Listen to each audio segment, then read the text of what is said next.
সফল হতো না। কারণ তারেক রহমান নির্দেশ দিয়েছেন বাঁচা অথবা বাড়ো, আন্দোলন সফল করো, এর কোনো বিকল্প নেই।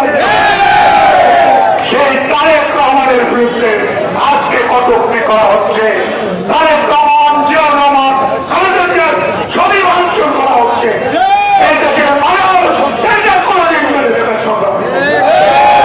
আমরা স্পষ্ট করে বলতে চাই, বিএনপির নামে কোন রকম কোন ষড়যন্ত্র, কোন রকমের কুৎসারচনা করা হলে তাকে ছেড়ে দেওয়া হবে না।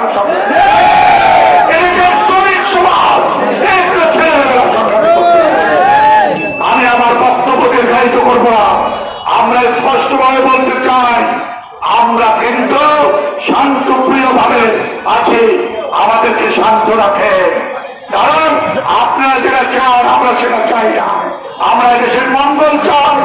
একটা নির্বাচন ছাড়া, একটা গণতান্ত্রিক সরকার ছাড়া এদেশের ভাগ্য উন্নয়ন হতে পারে না। আজকে সকল ক্ষেত্রে স্থবিরতা দেখা যাচ্ছে। আজকে ব্যবসায়ীরা ব্যবসা ঠিক মতো করতে পারছে না। যারা বিদেশ থেকে আমাদের যখন বিভিন্ন রকমের বিনিয়োগ করবে, তাদের বিনিয়োগ আসছে না। সকল স্তরে স্তব্ধ তা নেমে আসছে।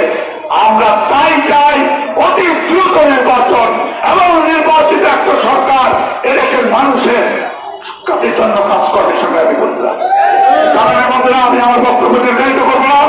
আমরা সুশৃঙ্খল ভাবে মিছিল করব। আমরা এখান থেকে সোজা যাব, শিশু পার্ক পর্যন্ত আমরা যাব। আমরা আমাদের মিছিলের সামনে কাউকে ছবি তোলার জন্য দেখতে চাই না। আমরা আমাদের মিছিলের বিভিন্ন পর্যায়ে যারা আছে দায়িত্বরত, তারা ঠিকমতো কাজ করবেন।